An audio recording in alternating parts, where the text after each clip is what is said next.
up, Myco fam? Thanks for joining us today on the Myco Mentor podcast, where we get you face-to-face with some of the best talent in the mycology space, whether it's a mycopreneur running a business, a citizen scientist making a difference, or someone doing something interesting with mycology. Our goal is to showcase and amplify passionate individuals in the mycology space. Today we have with us somebody you may recognize through his podcast or his Patreon channel. We have with us Van of Mycotrophic. Van, welcome to the show. Thanks for coming on. What's up, dude? How you guys doing?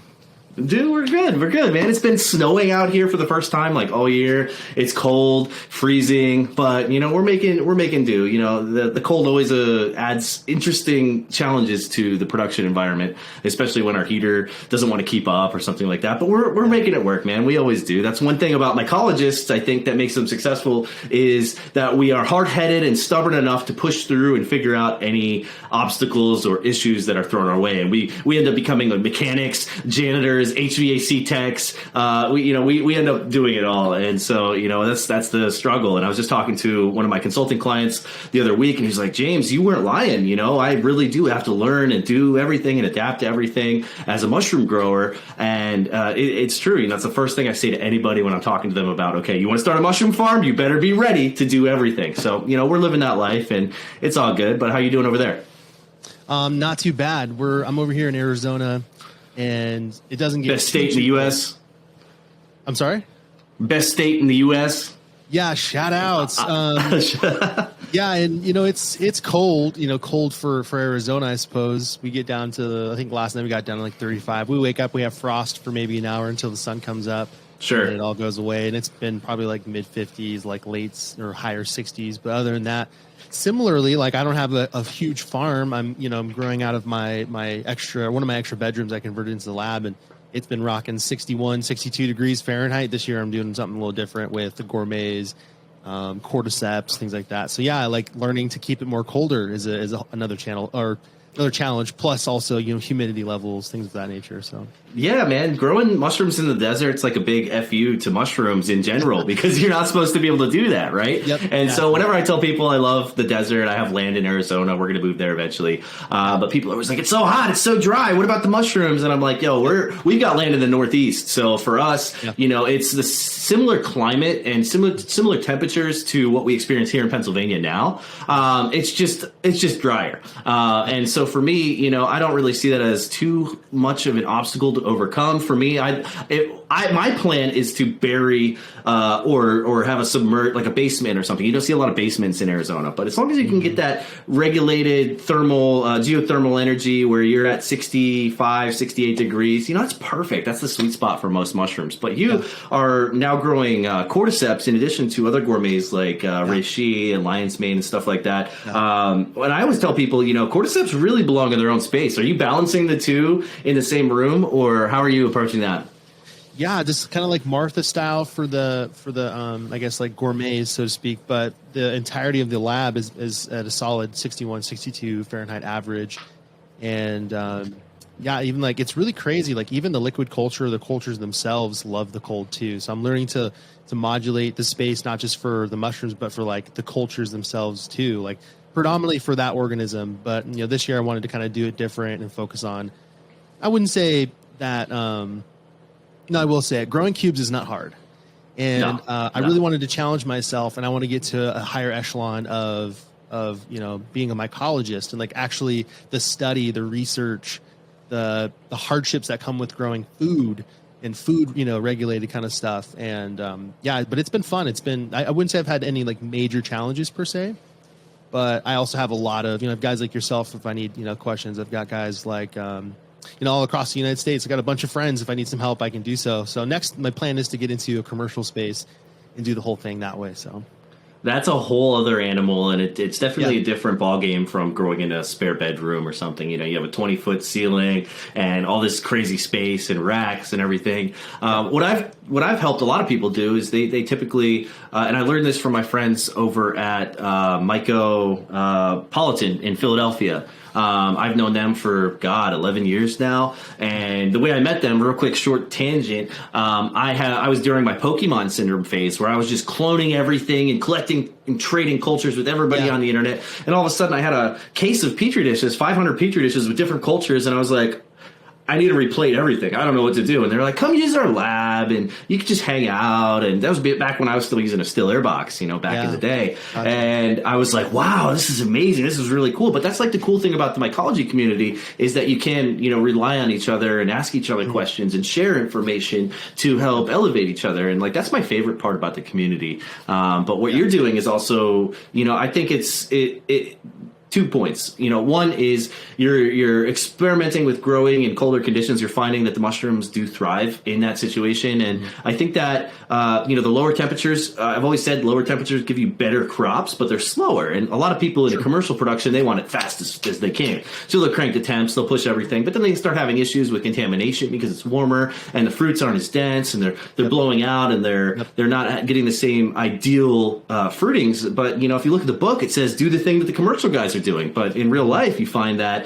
the parameters are very, very flexible. You know, I've grown lion's mane in 30% humidity. The book says it wouldn't grow if it was less than 85%. And so, you know, I love when people can experiment and find that, you know, the book is one thing and real life is another thing. So what's the biggest challenge you're facing right now, or are you pretty rock solid? Pretty rock solid, to be honest. I think it's, you know, learning small things like making the fruiting blocks the correct size, like, you know, using the right size bag for like 5 pound versus like 10 pound bags, things like that, which really isn't like trouble. It's just like finding master's mix, getting the right bag and doing it a couple times. It's like the general, you know, learning process for anything really, like do it a couple times and, you know, get the feel for it. Yeah, get a feel for it. Mark your failures, you know, or don't. I mean, I haven't had any quote failures, but I think my failures, so to speak, will come as I scale larger. I know that like there's more thermal energy as there's more colonization. There's more oxygen, CO2 output. So like there's vapor pressure deficit. You know, you have to modulate moisture levels. I know that comes with bigger spaces, but like as I scale, I'll work into those things. But as of right now, just it's more or less just enough for content for the patrons to teach them to grow their own food, things like that, or just to share because I love sharing everything mushroom related. Enough for myself, my family, for supplementation and just for food. You know, it's nice to be able to go over and bring my mom and dad a big old, you know, 3 or 4 pound, you know, like oyster mushroom. Like, all right, cool, make some food with this, and they eat it. You know, it's like they actually enjoy it. I know it's good for them, so that's kind of why I'm doing right now. But like I said, as I get, you know, further into the business development aspect, I'm scaling. I'll have to give you a call, or you know, some of the other friends who've coached in the past. You know, and I'm totally open to taking any criticisms too. Like, I got humbled last week. There was a young gentleman who just messaged me randomly. Didn't have a big page, maybe like a few hundred followers. Pages on private, and he just said like, hey, I can help you program that peristaltic pump if you'd like. I didn't know who this guy was. He just like watches my story and like likes my story posts, you know. And I got on the phone with him and ended up hanging out with him for 45 minutes. He taught me how to program this thing, and now I'm set to like pour plates, or you know, mostly for inoculation of bags, or for the cordyceps, things like that. So I'm open to any information how it comes to me, and I don't take those as like, you know, jabs to the gut. I'm super humble in that aspect. Well, I think that's going to make you ultimately more resilient in the space, you know, being able to accept and listen to criticism. I know there's been some people who've come to me and said, hey, James, you know, I've got this problem. And I say, hey, you're not going to like it, but here's the answer I have for you. And then they don't listen to me, and then they have issues or go out of business or something. And like, ultimately, I feel like I'm a little bit responsible because like, I wish I could have just convinced them more. But ultimately, at the end of the day, people are going to do with the information that you give them what they will. And, you know, I've come to terms with that. But early on, you know, seeing people fail after I've given them advice with the opposite of what their actions were, it was like, come on, you know, you're coming to me asking me for my advice, and then you're just going to do the thing you want to do anyway because you don't want to accept that maybe your idea isn't, you know, the right one. And I don't have all the answers. I go to people and I ask people for help. And I have a career mycologist. He's been in mycology, a mycologist for something like 35, 40 years. Like, he's my mentor. I have a mentor, and like seeing how far I was able to come through just tapping into his knowledge and expertise really showed me that, you know, we really do see from the shoulders of the giants that we're standing on. And so, you know, I don't like to think of myself as the person who has all the answers, and I'm not afraid to tell somebody, you know, I don't know the answer, but I know the right person to talk to. And I think that's huge in the space, is knowing the right person to talk to about the problems you're having. And, you know, whenever you're ready to open up a warehouse and retrofit it to grow mushrooms, you know, I'll be there to support you 100%. You know, that's my bread and butter. matter. My consulting is another portion of what we do. And I'm just always happy to provide my perspective, even if you don't listen to me directly and you listen to somebody else. I just want to see you succeed. At the end of the day, I want to see everybody succeed, because the more people who are growing mushrooms, the more people who are getting excited about fungi, and the more people who are doing it well will be examples for other people to get excited about it. And so the market will just grow that much more and that much more and that much more if we're all working together. Some pages, they like to covet information. Some businesses don't share anything. And I take notice to that when they've got a post and they've got 100 comments asking the same question and they've never replied to it. It's like, come on, like, at least give them a bite. And some people are entitled to their information, to withholding it. Like, if they've done some really unique research, like the other day I saw a post where somebody was growing chicken of the woods, and like he was having really good success with it, and like I commented and was like, hey, just keep that information. Everybody's asking you for how to do it. Like, you put in the work over a few years to figure this out, so like, that's yours. You've earned that. And I understand both sides of the thing, but like, for common knowledge, like, we shouldn't be sharing that. We should be elevating each other. And that's what I like about you, is that you like to share the information. You like to uplift people in the community and enable them to be able to grow mushrooms. So, with that being said, what's the biggest lesson that mycology has taught you outside of patience? Everybody knows patience is mycology. I was going to say patience, and it's like cliche to say that, but it's because it's so true. But I would say, other than that, it's kind of like the stewardship of another being. Now, like, it's different from like having dogs and cats. Sure. But there definitely is, like, if you want to get really esoteric about it, there is like a nonverbal communication you have with organisms when you're around them enough. And, they show you what they need, which is really crazy if you pay attention and you learn. So, like, I would say attention and intention, those are probably two biggest things that have come, or I would say one of like maybe like 5 major things. And it's to have the intention to grow something with quality and to, do it all the way to fruition and have this like beautiful end product. You get what you put out, like, quite literally in every aspect of life. And then the attention that you have to keep with it, to keep consistency behind it, and then to actually get to that end intention that you have. So I would say those two are probably some of the bigger ones.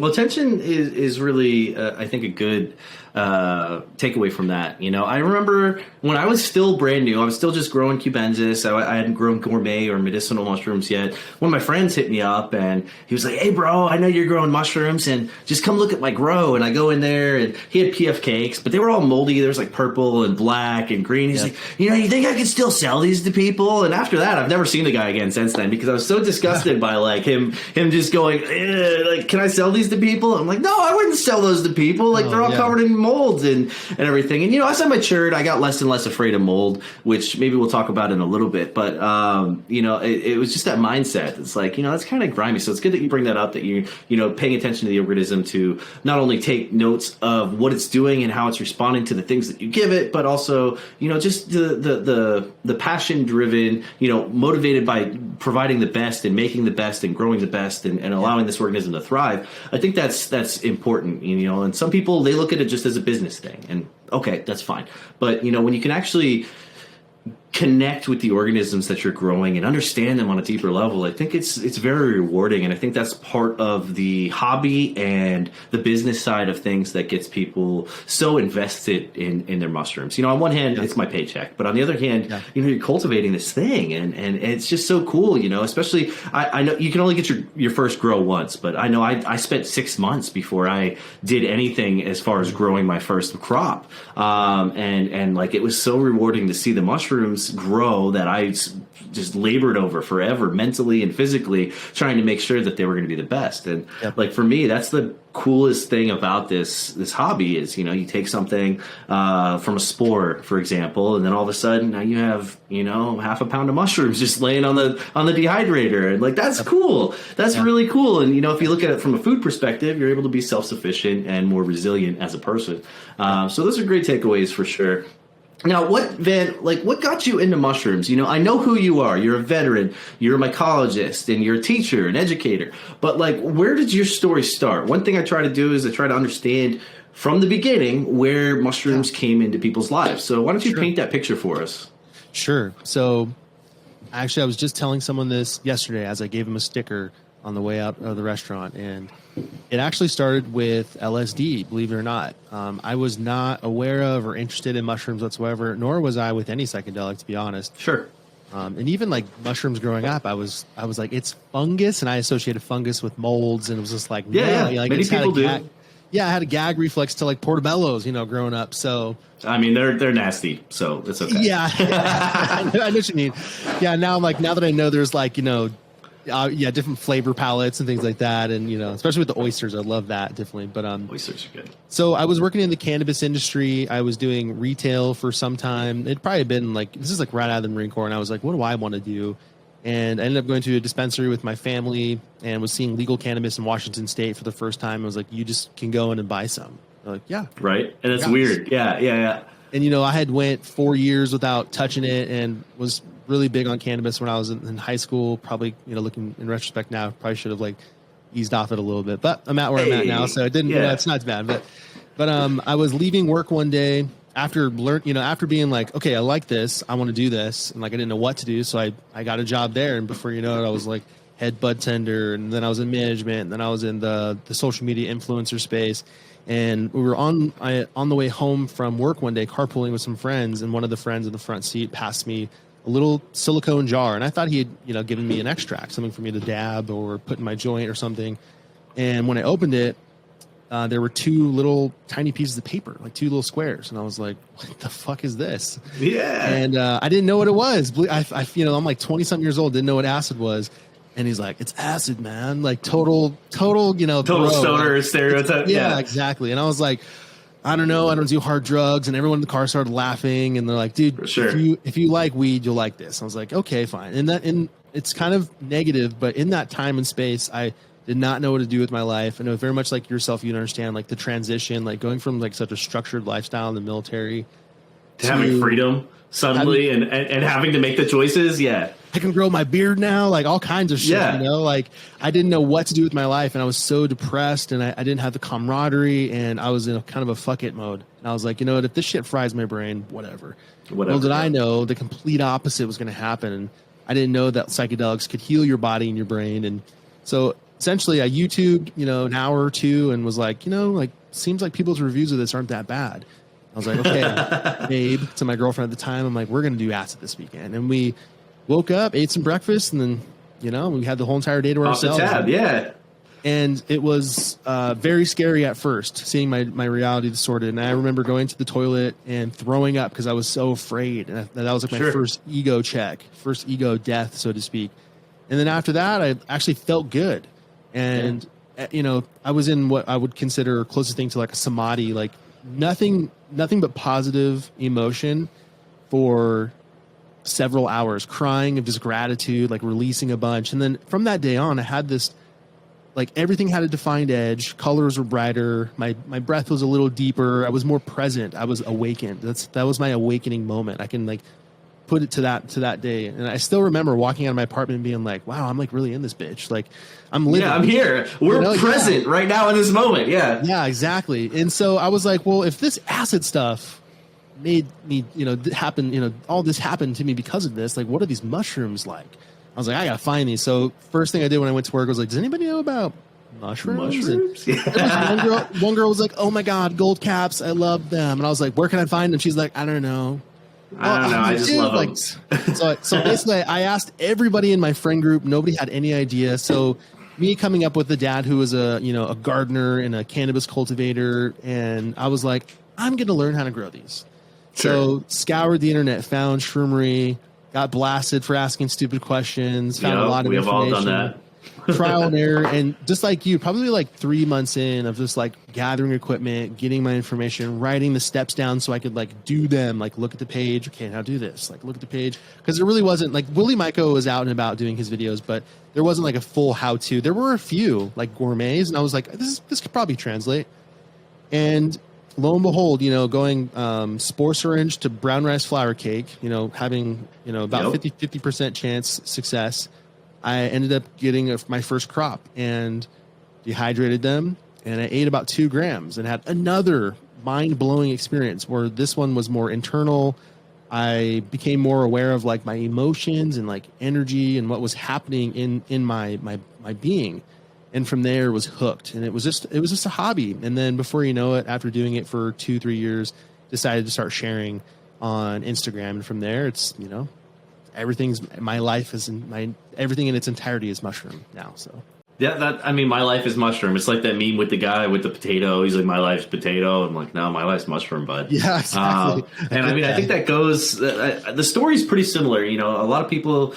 I always have this joke that like nobody just gets excited about mushrooms for no reason. And I mean, I don't like to generalize. There is somebody out there, and there are groups of people who do just think mushrooms are fucking badass, and they've never had a psychedelic or whatever. But most people travel that same path. You know, they get some sort of enlightenment from another psychedelic, and then they try mushrooms, and they're like, whoa, mushrooms are fucking cool. And, you know, like in contrast to LSD, you know, it's really hard, or it's a lot harder to make your own LSD than it is to make mushrooms and grow mushrooms. So I think that's what pushes us all down the path. And, you know, I know when I was a kid, it was LSD for me, for sure. And like I'd be taking 5-strip, 10-strip, whatever, all the time, partying, just having a good time. Yeah. But it wasn't until when I was in the Army, my guide gave me a bag of mushrooms. And I'd had mushrooms before, but they never really did anything. But he gave me a bag, and I was at a point in my life where I was just like, fuck it, I'll just do anything. I don't care. Yeah. And then I took the whole bag, and I didn't believe in harm reduction at that point. Like, you know, you were like, if it fries my brain, I don't give a shit, you know, because that's where I was at in my life. And, you know, same thing. It was like I came back and was like, holy shit. You know, I dealt with some really deep internal stuff and came back just glowing. One conversation that I have repeatedly with people when we're talking about psychedelics, especially people in the mushroom space, is a lot of people tend to gravitate more towards LSD for the afterglow. Do you, like, with mushrooms, I don't get the same, like, afterglow. Like, for 2 weeks after I'm done with a mushroom dose, it's not like, wow, I'm still in this bitch, like you said. Like, I feel like acid is more of a party kind of recreational use thing in that setting. It can certainly be used therapeutically, but I know when I come back from an acid trip for the next week or two, I'm like, yeah, I'm like you said, like, I love how you put it. I'm in this bitch. Like, I'm here. I'm right there. And I can think of a lot of distinct memories where I've come back and I just had that feeling, you know, like you said, you walk outside and you're just like, huh, I'm here. But like with mushrooms, I definitely get that inner monologue going on where I deal with things on a personal scale. And it's certainly like, I just want to like lay down and like deal with some shit. But I don't ever have that afterglow with mushrooms that, you know, and it certainly does help me deal with some trauma, but it doesn't help me in the same way that acid does. Do you find the same thing to be true? I just felt like asking since it's been a recurring conversation.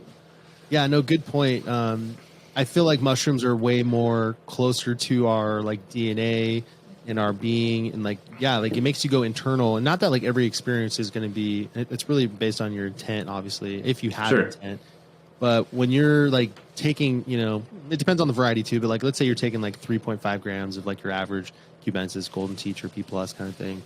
It's going to be an emotional roller coaster. You're going to have highs, lows, doing a lot of introspection. And I think because of that, you come out of it with that grounded in you and you start to make change. Well, I mean, for me, I can only speak for myself. I see things that I need to work on or that made me uncomfortable during that. And I remember them and I review them until I've thought of them enough and then made adjustments to where I'm on a more clear path it's kind of like the work.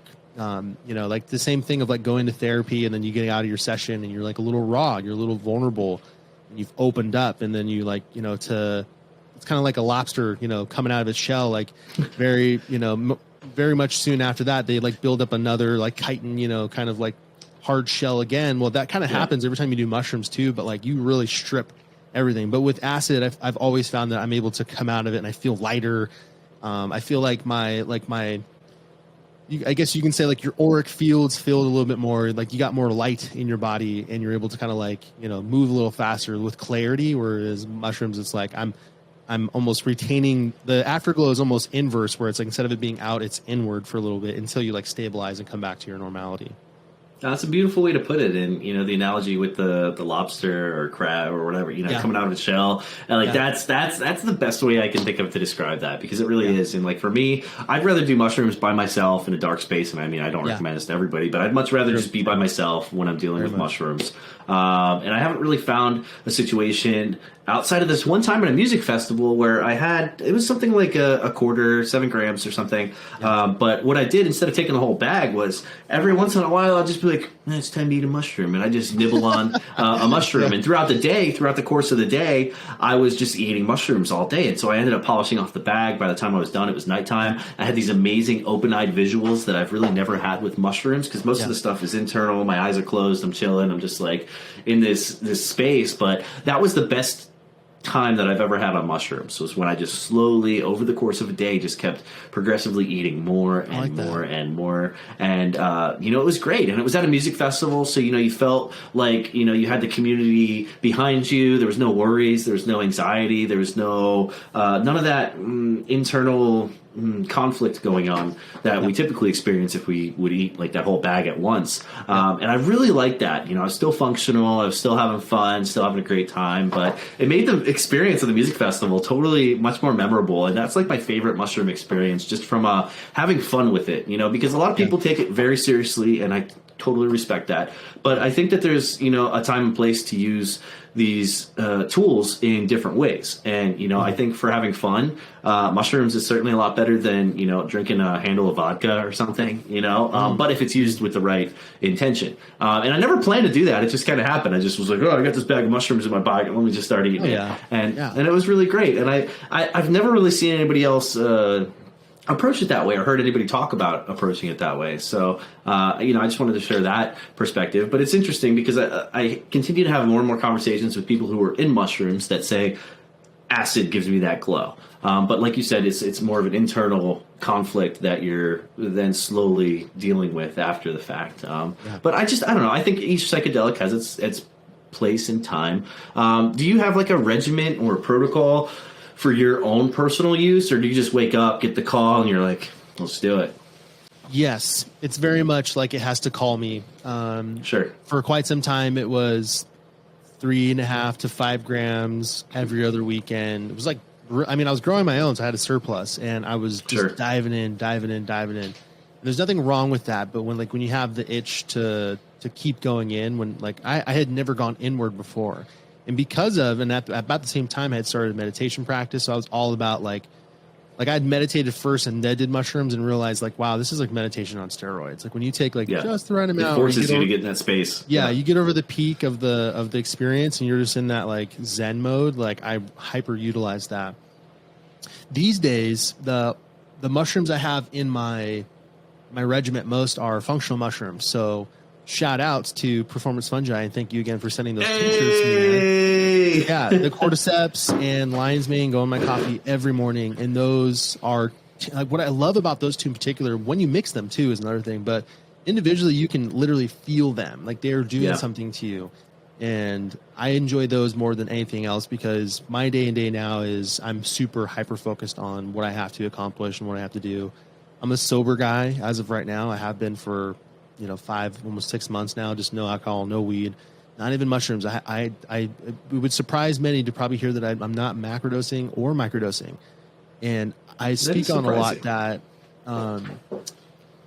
they're tools, and you have to understand that there are so many tools, and mushrooms are not the only tool. Now, because mushrooms are not for everyone, unfortunately. Like some people will never take them in their life because they're really afraid of them. I accept that.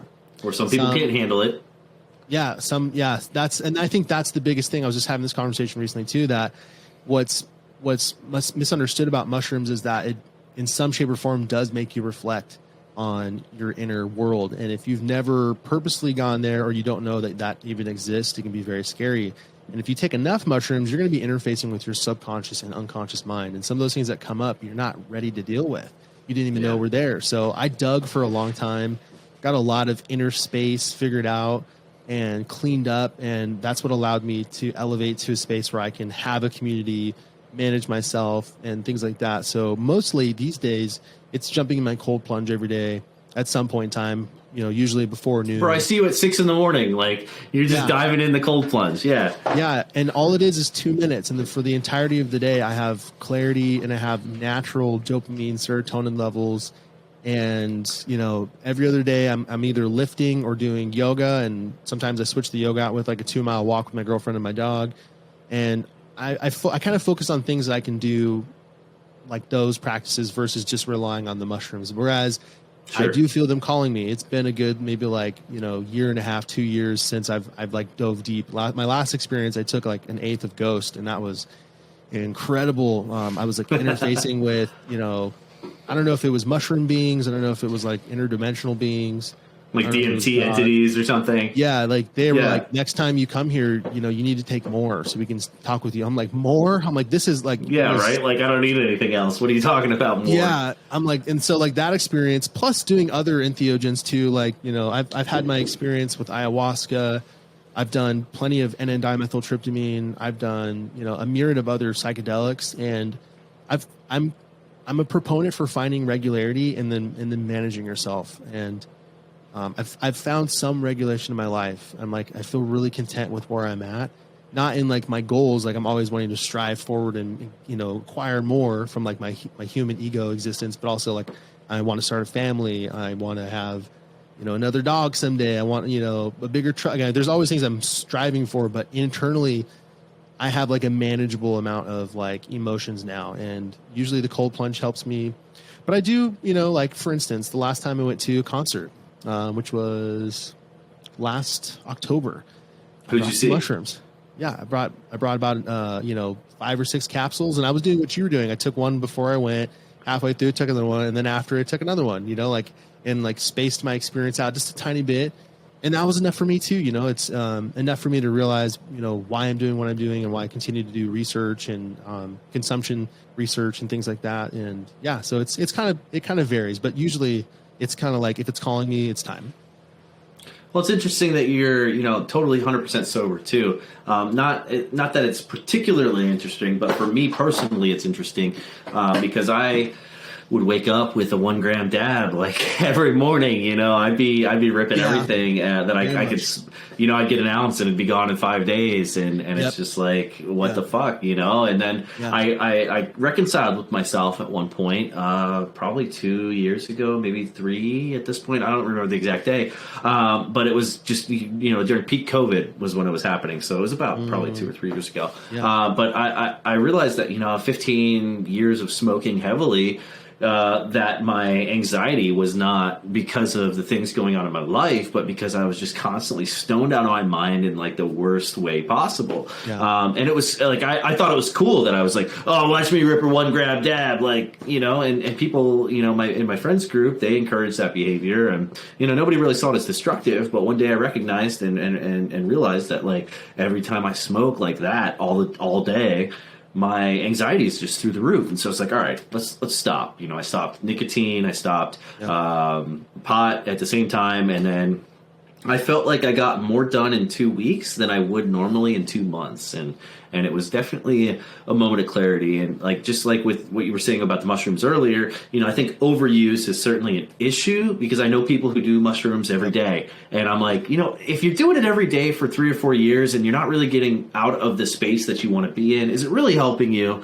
And I don't like to be inflammatory or trigger people, but I think that's a real reality check that some people need to have, because I know back in the day when I was younger, I would just be tripping on acid all the time. But was it really doing anything for me? No. But was I lying to myself and saying like it's fixing me? No, I wasn't at all. But I think some people take the thing all the time and then they don't really get the benefit from it because they're not using it with the right intention. So I think it's interesting that you are traveling down the same path. I just wanted to know, what was the catalyst for that decision for you? Was it that you recognized that you were using it too much, not getting or maybe misusing it in your mind? What was it like?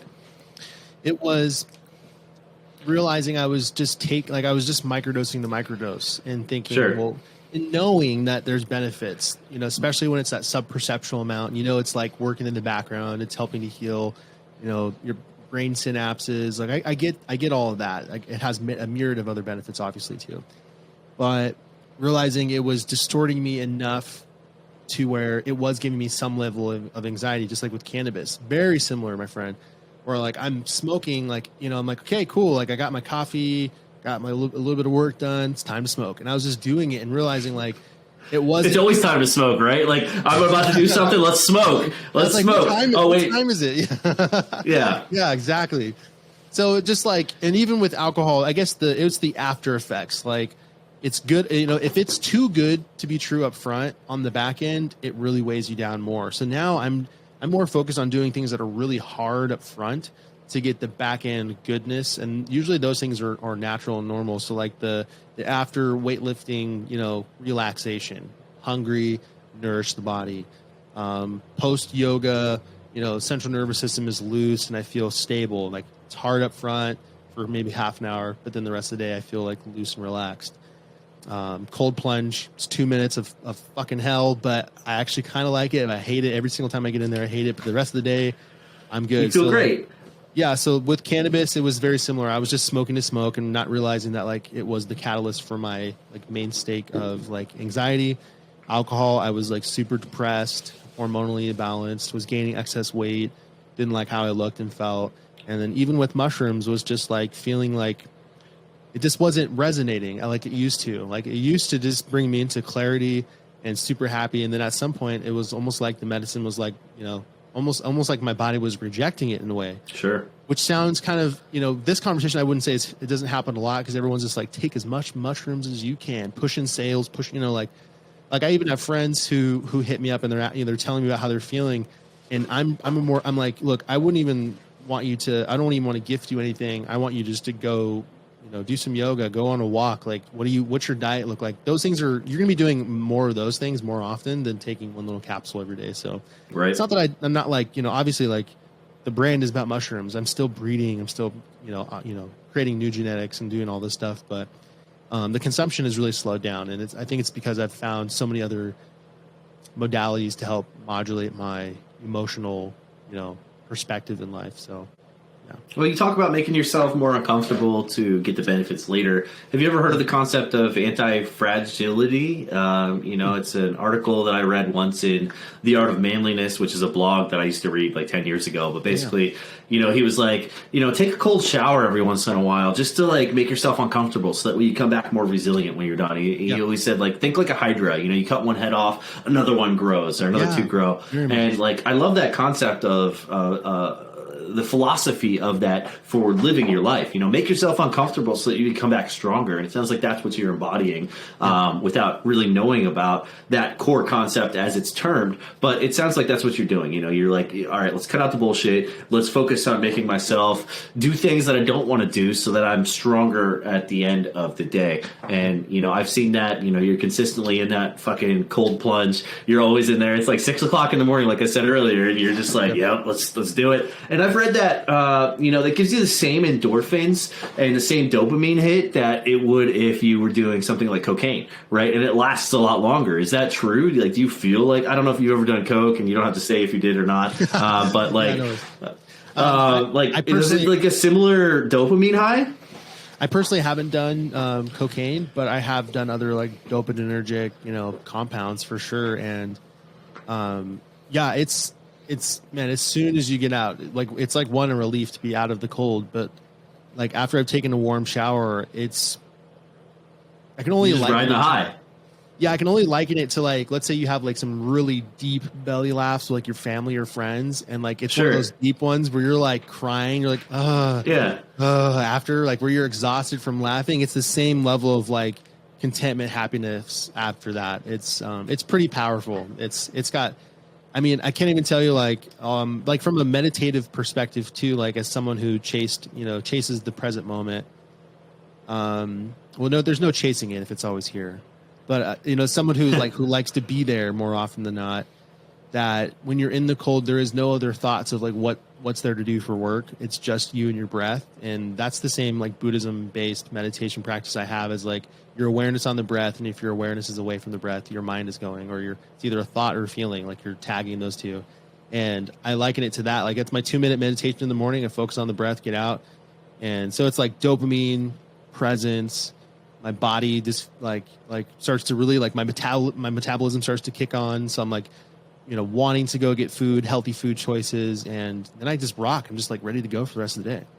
Sure. Well, you mentioned Buddhism. That brings up something that, you know, so like when people are like, hey, James, what's your religious thing? I'm always like, you know, I'm somewhere in between a Native American and a Buddhist. Like I find that my intersection is right there. You know, is Buddhism, you know, something that you follow strictly, or is it just something you thought was cool? Or, you know, where are you at, you know, spiritually, you know, since we're talking about it? Yeah, so I wouldn't say I'm a devout anything. I have heavily been influenced by Buddhism practices. The whole entire reason I even started meditating was because I had a non-psychedelic review of my life, and I still remember the night sitting on the couch. I got up out of bed, probably like 10:30 at night, and went and sat in my living room and was just like, where the fuck is my life going? I just remember crying, and my girlfriend coming out like, what is wrong? I'm like, I just don't know. I don't know. Yeah. Yeah. Like one of those things. And part of that review was, people like while I was in the military, while I was out of the military, like coworkers being like, you're an asshole. And I used to be like, whatever. But like, enough people tell you something, You start to believe it. Yeah. So I was like, well, how can I change that? How can I be nicer? It was the first time I had ever been like, what are my habits that are giving me this result? Sure. And like, how can I get different results? So backtracking or like, dissecting it backwards, I was like, well, maybe I should change something. And I was like, well, those monk people look pretty chill, like what are they so chill for? So like, and I always mention, are you aware of a guy named Tai Lopez? I don't know Tai Lopez, no.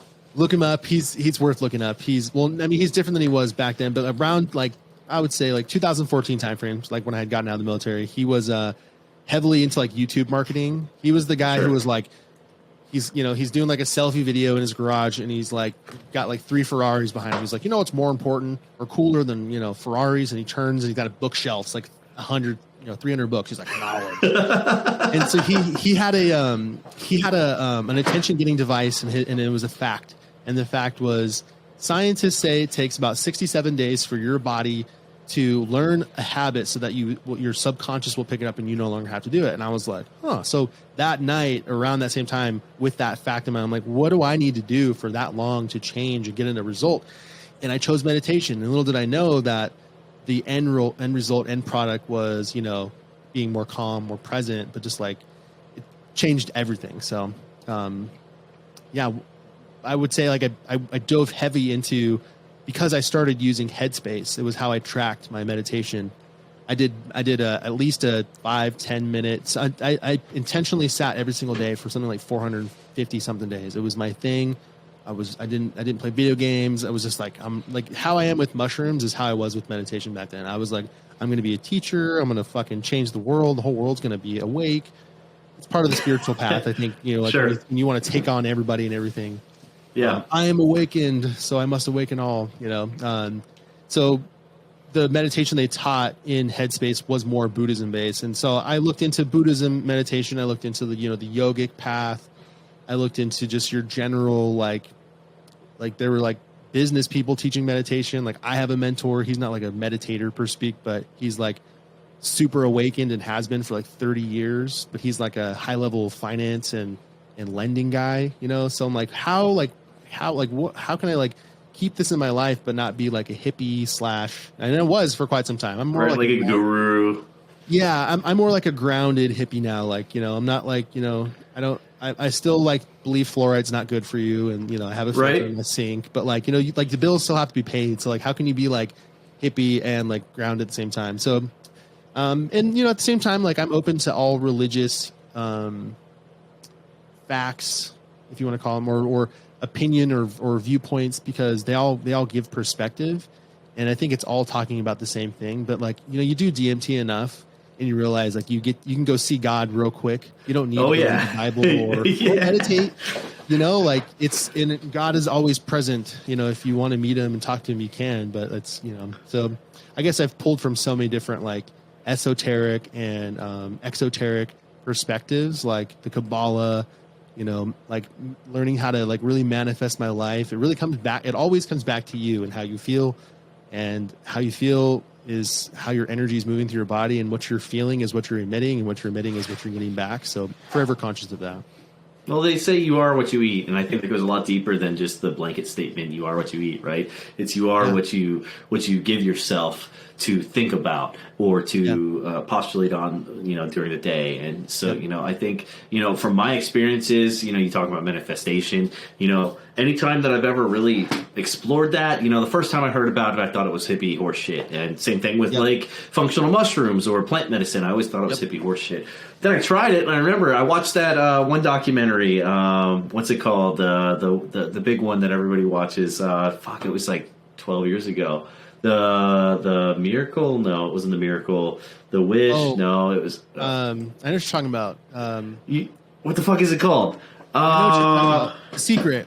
The Secret, yes, I watched that, and then I was like, this is bullshit. I'm going to go to Walmart right now, and I'm going to go, I want this exact parking spot. Damn it. And I pull up, and like that fucking parking spot was there after I actually like went through the practices and stuff. And I was like, maybe this hippie horse shit isn't too far-fetched, maybe it's all right. And so I started getting a little deeper into it. And at the time I was in the Army, and when you're in the military, you definitely have a little bit more time, I think, than when you're in the civilian life to really think about things, because everything's taken care of. Your medical, your bills, your food, everything's taken care of. So like I found myself much more able to be perceptive to those concepts and experiment with them a little bit. And like it was pretty consistent. And like even like down to like our daughter like was manifested. Like we both wanted the same thing and the same kid, and like we got her. And like my wife, even at a music festival one time, she may have been tripping, but she was like looking in the crystal, and she saw this kid in the crystal, and she thought it was a little boy, and we ended up having a girl. But after she gave birth, she was like, "This is the kid that I fucking saw in the crystal that I was like thinking about, that I was imagining." And I was like, "Oh, that's kind of cool." So I don't know what the fuck we know about life or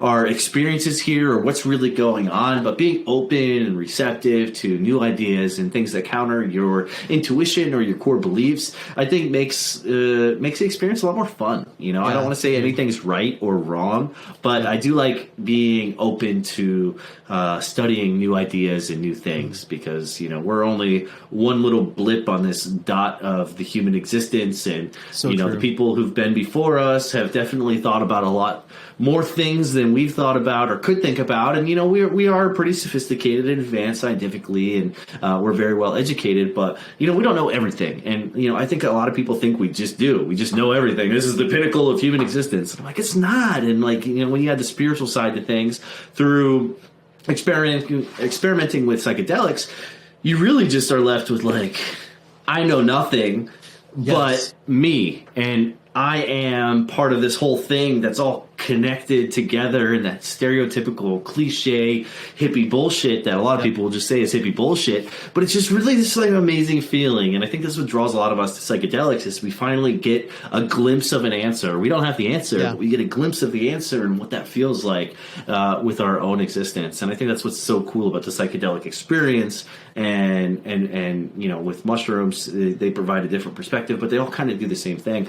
And so, for me, I think that's what we're all seeking, is just some sort of answer or some glimpse at the answer, even if it's just a fraction of what the answer is. Yeah, exactly. I think it's really cool. Yeah. But I know you got to go, Van.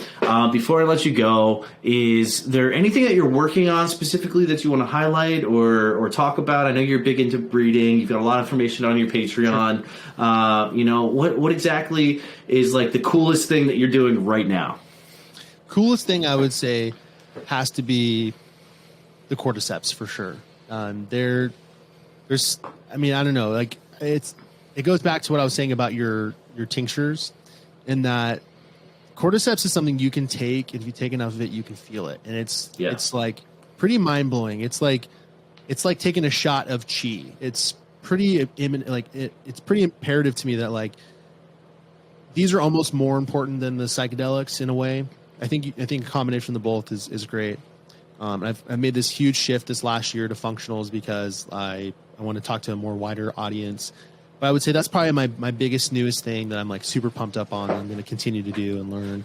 And other than that, speaking events, I'm really pumped to get to the couple events I'll be speaking at this year. Are you going to go to the San Diego event here on February 17th? The Entheogen Expo? Yeah. No, I wish I would. Agar Addicts asked me, and I said, bro, it's like, it's just so far. And, there's so many people that are going to be there that I'm dying to meet. that I will be really disappointed that I'm not being able to go. But, you know, for me, it's just like, I'm a mushroom hermit. I literally don't leave my house for anything except if it's involving my kid or if I have to go to like the grocery store, right? And I think a lot of people are like that. But, you know, for me, it's just such a huge thing. And like we have dogs and cats and other pets and stuff that we have to take care of. So it's always this huge undertaking for us to have to like leave the house and go somewhere for an extended period of time. So I'd love to be there. They're good excuses to not have to go out, to be honest. Like I'm like, oh, gotta go feed my dog. Sorry. I get that. So if I had a kid, I'd be like, I can't, I'm a kid, man. Like, so it's a good excuse, totally. It's not even an excuse, it's just the reason. So there I will probably maybe see you at the Oklahoma Mushroom Festival though.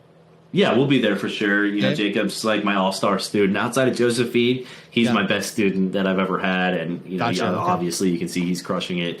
So that'll be cool. So I'll be there. I'll see you at least once this year. Yeah. And if there's any way I can, you know, we can get you out to Myco Fest in my neck of the woods. Myco Fest is always like an hour away. That I can make an exception for because it's not too far away. I would love to. I don't know how. Yeah, if I can be a part of it in any shape or form, like please let me know.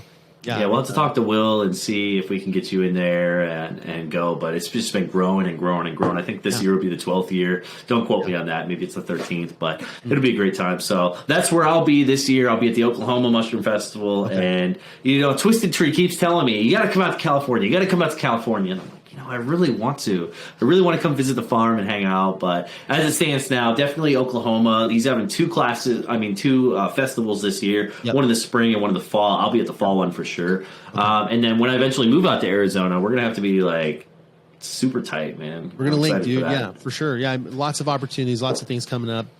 Other than that, dude, just keeping the Patreon going, keeping the Discord going, really like amplifying that, getting new bots in there all the time, new admins, new help. Bro, send me an invite to your Discord. I want to check it out. I would love to have you in there, man.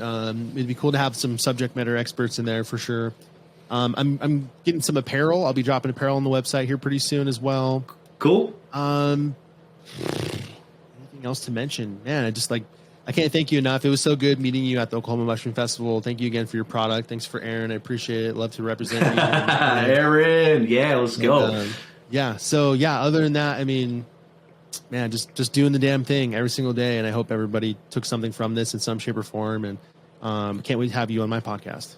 Well, I was going to say, it's nice to have you on the other side of the mic for once. You know, you're either like coordinating an event or you're interviewing somebody. So, you know, you're on the other side. I'll happily hop on your podcast whenever you're ready. But really, I hope that somebody took something away from this. And at the end of the day, I just want to inspire people to get excited about mushrooms in a different way, or maybe gain some perspective from somebody else who's already embedded themselves with mushrooms and be able to take that and learn from it and grow from it. So, you know, I think you've helped me do that, and I think you've helped inspire whoever's going to be watching this to get excited about mushrooms and you know, ultimately maybe challenge the way that they look at psychedelics, because you know, that's always a fun thing to do. So with that, bro, I'm going to let you go. I'll let you get off, and I really appreciate you coming on, man. Thanks for coming on the show. Thanks for having me.